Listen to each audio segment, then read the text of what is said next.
इतना बड़ा निचोड़ आपने एक्चुअली अपने एक्सपीरियंस से आईटी पूरे सेक्टर के लिए दिया। आई एम श्योर यूएस का इस पे फायदा भी होगा। लेकिन निकुंज, आपने एक और स्पेस टच बेस किया, आपने मैक्रो फ्रंट पे ही मेटल्स को भी अभी टच बेस किया था कि वहां पर भी सर्टन नहीं होता एनवायरमेंट। लेकिन और बहुत हद तक जब ग्लोबल एनवायरमेंट पर हम मेटल्स को देखते हैं, और मेटल भी लगाड़ रहे हैं, चाइना की ओपनिंग, पार्शल ओपनिंग, बहुत सारे कंसर्न्स, उनकी इनफैक्ट उनके जो इकोनॉमिक डेटा वो भी वीक आ रहा है, at the same time dollar inching back. तो क्या ये मेटल भी एक सस्टेनेबल मूव नहीं दिखाएगा? प्रियंका, एक नई सीख मुझे मिली है मनीष डांगी साहब से। उनका डेटा है तो क्रेडिट भी उन्हीं का है। उन्होंने मुझे इंडिपेंडेंस डे पर एक व्हाट्सएप भेजा डिस्क्राइबिंग की that how macro should be understood. तो उन्होंने बोला कि भाई, क्रूड आपको जियोपॉलिटिकल रिस्क बताता है, कॉपर आपको चाइना की गतिविधि बताता है, बॉन्ड मार्केट आपको बताता है कि मॉनेटरी पॉलिसी कहाँ पर जा रही है, और नैस्डैक या S&P आपको रिस्क एपेटाइट बताता है। तो इन्हीं चीज़ों से आपको मैक्रो को देखना चाहिए। क्रूड आपको क्या बता रहा है? क्रूड बहुत ऊपर नहीं है, बहुत नीचे नहीं है। क्रूड इसलिए ऊपर गया है बिकॉज प्रोडक्शन काटा गया है। तो क्रूड आपको जियोपॉलिटिकल रिस्क इस समय प्राइस नहीं करा है। जियोपॉलिटिकल रिस्क हुआ था जब यूक्रेन और रशिया की वॉर हुई थी। कॉपर, चाइना आता है जाता है, कहीं नहीं जाता है। डॉक्टर कॉपर बोलिए, कुछ भी बोलिए, पर चाइना हर बार हमें लगता है कि ठीक होगा, मगर इकोनॉमिक डेटा कम होता है। उन्होंने रेट्स काटे। आप रेट्स कब काटते हैं? जब आपको इकोनॉमी को स्टिमुलेट करना होता है। इतनी बड़ी इकोनॉमी को आप स्टिमुलेट कर रहे हैं रेट काट के, और गवर्नमेंट वहां पर पैसे फेंक रही है, ब्रिजेस को तोड़ के नए ब्रिज बनाया जाए ताकि डिमांड जनरेट हो जाए। तो उस प्रकार के माहौल से चाइना भी निकल रहा है। तो मेटल्स पे राय लेना बहुत मुश्किल है। दो सूचकांक के मुझे लगता है उन पर नजर रखिए, और मुझे लगता है उससे हमें पता लगेगा रिस्क एपेटाइट कहाँ जा रही है। बिटकॉइन बात करना भूल चुके हैं। पहले हर सेकंड सेंटेंस में बिटकॉइन की बात करते थे, मगर एक बार जो मार पड़ी लोगों को, ऐसी मार पड़ी, लोग बिटकॉइन ऑफ रडार हो गया। तो बिटकॉइन को लाइए भाई।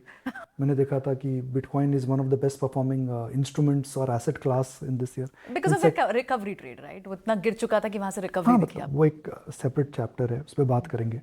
और सेकंड है नैस्डैक, 44% ऊपर है इस साल। मैं 2-3 दिन से डेटा नहीं देखा, मगर नैस्डैक के अंदर एनवीडिया या फिर माइक्रोसॉफ्ट, ऐसी कंपनी ऊपर गई जो कि हाई ग्रोथ कंपनीज हैं। वो रिस्क आपको बताती हैं। तो मार्केट में जो मुझे टर्न दिख रहा है, जब भी आएगा, कोई ना कोई risk indicator has to go lower. इधर copper has to crack which is a indicator of slow down, और नैस्डैक हैज टू रिवर्स, और bitcoin has to crash for me to say that market घूम चुके हैं। जो correction आएगा प्रियंका, जब भी आएगा, वो ग्लोबल कारणों से आएगा, लोकल कारणों से नहीं आएगा। ओके, तो ये जो छोटा सा करेक्शन था, ये शैलो करेक्शन है, यानी आप एक डीप करेक्शन की बात कह रहे हैं कि हो सकता है? नहीं, देखिए, करेक्शन, मेरा ये मानना है कि मार्केट के अंदर, जो मैं कई बार शायद 2-3 हफ्ते से कह रहा हूँ, कि समर रैली खत्म हो चुकी है, और अगर मानसून आ चुके हैं तो आपको अपनी स्ट्रैटेजी भी बदलनी पड़ेगी। मेरा ये सिंपल फिनोमिनन। एक समय था मार्केट में, you are buying higher and you are selling higher. What mattered was आप स्टॉक ले रहे हैं, और अगर आप स्टॉक ले रहे हैं, डिड नॉट मैटर आप क्या ले रहे हैं, आप अगले दिन या अगले हफ्ते से ऊपर बेच रहे थे।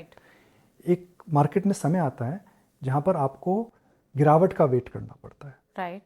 उस गिरावट के अंदर आपको ज़्यादा गिरावट नहीं है, मगर स्ट्रैटेजी है, rather than chasing momentum, wait for some correction and then you should buy. एक मार्केट में समय आता है जहां पर आपको ऊपर लेवल पे शॉर्ट करना चाहिए। तो मार्केट में सही गलत कुछ नहीं होता है। समय, प्राइसेस, वैल्यूएशंस और अर्निंग्स, और जो एनवायरनमेंट होता है, वो डिसाइड करते हैं आपकी स्ट्रैटेजी क्या है। अप्रैल, मई, जून, जुलाई में हम हमेशा बोलते थे कि समर रैली खत्म नहीं हुई है, मार्केट मसल ऐड कर रहा है, मार्केट फैट ऐड नहीं कर रहा है। मगर अब मुझे लगता है कि आपको डिक्लाइन का वेट करना चाहिए। जैसे अभी 700 पॉइंट की डिक्लाइन मिली, मिड कैप्स में हो सकता है और डिक्लाइन मिले, बोलना बहुत मुश्किल है। मगर strategy should not be to buy higher and sell higher, it should be wait for a decline and buy. Short ना करें। एक टेम्पटेशन होती है, जी हमने तेजी में पैसा नहीं बनाया, मंदी के में पैसा बनाएंगे, तो प्लीज जाके शॉर्ट मत करिए। कई लोग मुझे पूछते हैं, भाई रैली तो मिस हो गई, अब मार्केट अच्छा नहीं लगता, क्या शॉर्ट कर दें? शॉर्ट मत करिए, हिंदुस्तान को शॉर्ट मत करिए। Correct. The best way to make money in India is that you buy bad news. You have to bet on this stock. ये इंडिया जो स्टॉक है वो उस पर तो आपको बेट करना है। हाँ, शॉर्ट सेल मत करिए। चाइना जैसा stock, China if is a stock, आप रोज शॉर्ट सेल करिए, शॉर्ट कर सकते हैं, राइट। मगर आप हिंदुस्तान में, हिंदुस्तान को शॉर्ट सेल मत करिए। करेक्ट। हो सकता है कि 5-10% मार्केट गिर जाए, स्टॉक गिर जाए, आप बोले अरे यार लग रहा था अपॉर्चुनिटीज। मगर एक आपको मैं उदाहरण देता हूँ, आपने अगर किसी भी स्टॉक में 1 लाख रुपया डाला, आपका मैक्सिमम रिस्क कितना है? 1 लाख का? 1 लाख रुपया। अगर आपने किसी शेयर को शॉर्ट करा, तो आपका रिस्क कितना है? वहां तो अनलिमिटेड रिस्क हो सकता है आपके लिए। तो आपके लिए रिस्क रिवॉर्ड रेशियो किस जगह फेवरेबल है? इन्वेस्टमेंट में, where your loss is defined, और in short selling where your loss could be unlimited. Right सवाल के अंदर जवाब था, जवाब के अंदर सवाल था। राइट देखो, लेकिन एक चीज होती है ना जो बहुत बार टीवी पे लोग सुनते होंगे व्यूअर्स, बहुत बार ये